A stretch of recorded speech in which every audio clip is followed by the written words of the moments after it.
మిగిలిన వాళ్ళని ఎప్పుడైనా ప్రేమించు. ఫస్ట్ ఎవరిని ప్రేమించాలి? నిన్ను నువ్వు ప్రేమించుకో. If you love yourself you can love everyone.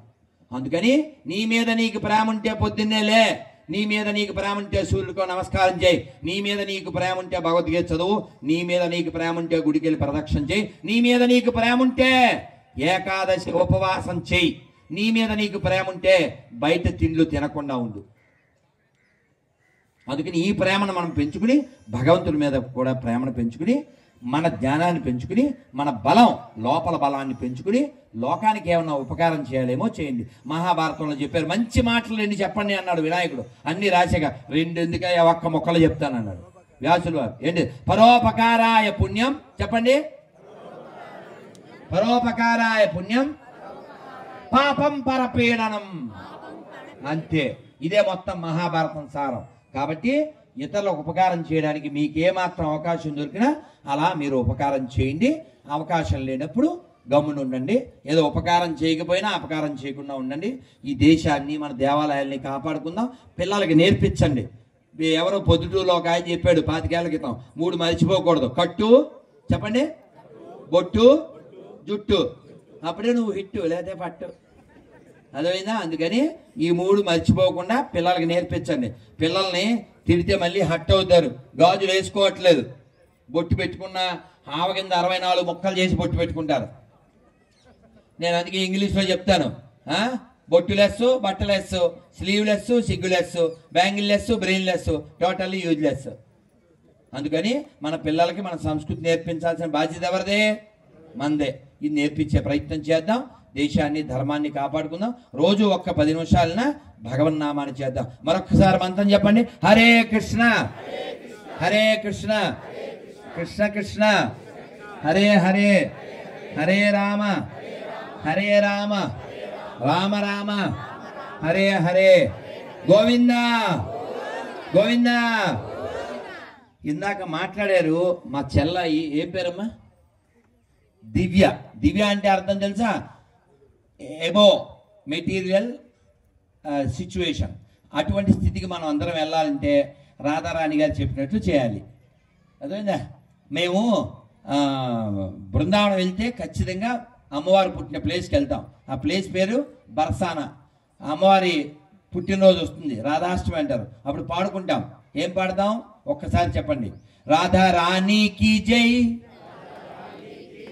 महारानी की जय, राधा रानी की जय,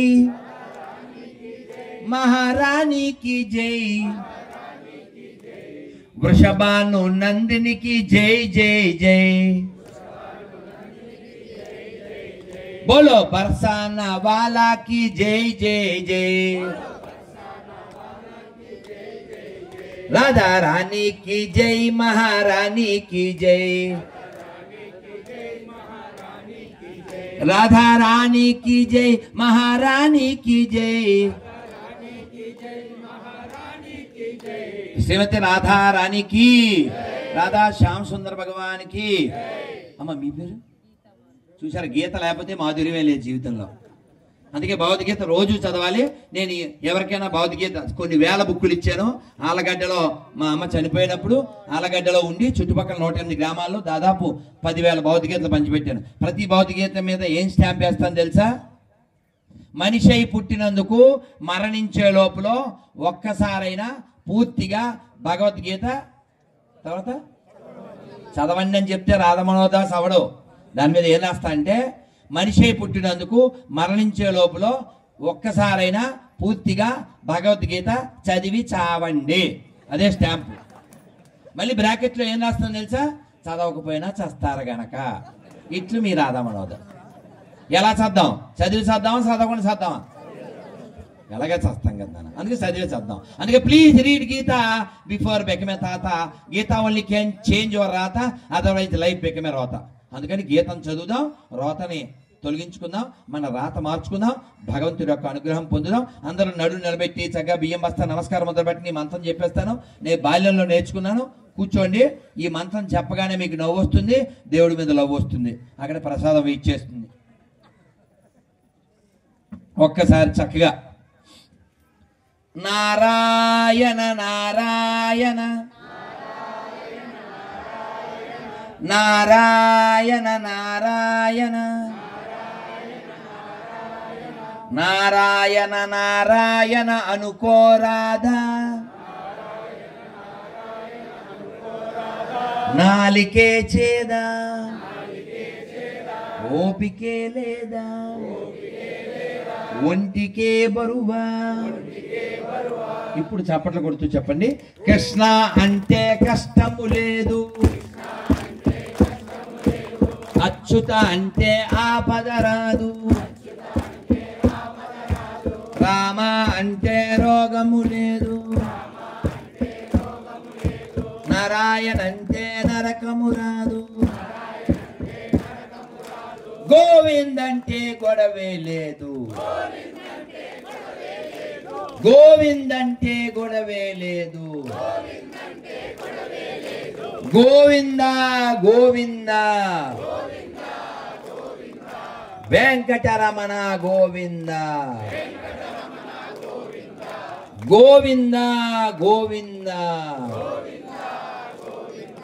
సంకటహరణ గోవింద. ఇప్పుడు చెప్పండి, మీ గోవిందుడు కావాలా, గొడవలు కావాలా, అచ్యుతుడు కావాలా, ఆపదలు కావాలా, రాముడు కావాలా, రోగం కావాలా, నారాయణ కావాలా, నరకం కావాలా, కృష్ణుడు కావాలా, కష్టం కావాలా? మీకేం కావాలో మీకు తెలుసు, ఎలా సంపాదించాలో కూడా మీకు తెలుసు. ఇప్పుడు శివారెడ్డి గారు పోస్తారు పులుసు, ఇంకా మాట్లాడితేనే అయిపోతాను అలుసు. శ్రీమద్ రమారమణ గోవింద, ఆంజనేయ వరద గోవింద, పుండరీక వరద గోవింద, ప్రహ్లాద వరద గోవింద. నమ పార్వతీపతయే. హర హర మహాదేవ, హర హర మహాదేవ. నేను ఒక 2 గిఫ్ట్లు ఇవ్వాలనుకుంటున్నాను. అదేమిటంటే చాలా ముఖ్యమైనది. మనిషి చనిపోయే లోపల గొంతు దాటవలసినటువంటివి.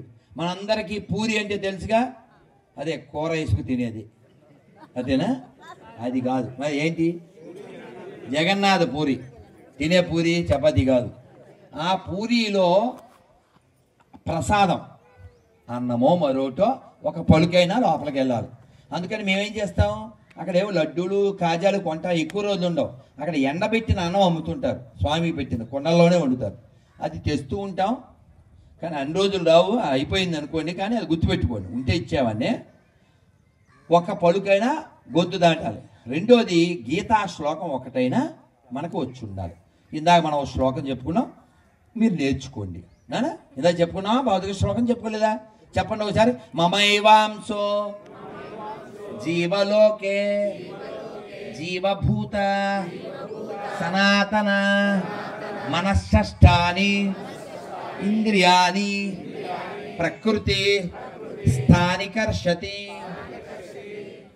ఇది భగవద్గీతలో 15వ అధ్యాయంలో 7వ శ్లోకం. అందరూ నా అంశలే అన్నాడు. అందరూ కృష్ణుడి యొక్క అంశలైనప్పుడు విష్ణు భక్తుడికి, కృష్ణ భక్తుడికి శత్రువులు ఉండకూడదు. ఎందుకని? కృష్ణుడు చెప్పాడు అందరూ నా వాళ్ళే అని. అలాగే నేను పెద్ద శివభక్తులండి, నాకు శివారెడ్డికి పడదండి, వాడు కనపడితే శివాలు ఇస్తాను అంటే నువ్వు శివభక్తుడు కాదు. ఎందుకని? జగత పితరవు వందే. మరి ఆయనే అందరికీ తల్లి తండ్రి అయినప్పుడు, అందరూ వాళ్ళ సంతానం అయినప్పుడు నాకు శత్రువులు ఎక్కడ ఉంటారు? ఎవరినైనా వ్యతిరేకించడం వేరు, ద్వేషించడం వేరు. అందరి లోపల ఆరక వెలిగే ఆత్మ ఒక్కటే తెలియండి, పరమాత్మ ఒక్కటే తెలియండి. కాబట్టి అందరి లోపల అదే దైవం ఉన్నాడు అనేటువంటి విషయం తెలిస్తే లోకంలో గొడవలు ఉండవు. ఆ గొడవలు రాకుండా ఉండటం కోసమే మన పూర్వీకులు ఈ ప్రపంచం అంతా ఒక కుటుంబము అని చెప్పారు. ఆ కుటుంబం వసుదైవ కుటుంబకం, సర్వం వాసుదేవమయం జగత్ అన్నారు. కాబట్టి అందరిలోనూ పరమాత్మను చూడాలి. అంతేగాని అందులో ఏముంది రాయి అంతే, శివలింగం అంటారు, విష్ణుమూర్తి అంటారు, లేకపోతే వెంకటేశ్వరం అంటారు, ఆ రాయిని పూజ చేస్తున్నారు అంటుంటారు మూర్ఖులు. అది రాయి కాదు, అందులో కూడా దైవాన్ని చూస్తున్నాము. అందరిలోన దైవాన్ని చూసేటువంటి వాడు రాయిలో కూడా చూస్తాడు. కాబట్టి మీ అందరికీ ఆ బృందావనం నుంచి తెచ్చినటువంటి వ్రజ ధూళి ఇస్తాను, చాలా ముఖ్యమైనటువంటి ప్రసాదం. అది మీరు మీ చేతికి ఇవ్వమంటారా, నేను పంచిపెట్టమంటారా? వ్రజధూళి మీరు ఎలా చెప్తే అలా. అది బృందావనం యొక్క మట్టి కొంచెమైనా మన నోట్లోకి వెళ్ళాలి. ఓ పని చేద్దాం, సగం మీకు ఇచ్చేస్తాను, ప్లేట్లో కొంచెం కొంచెం వేసేస్తే సరిపోతుంది, ఆడావిడి లేకుండా.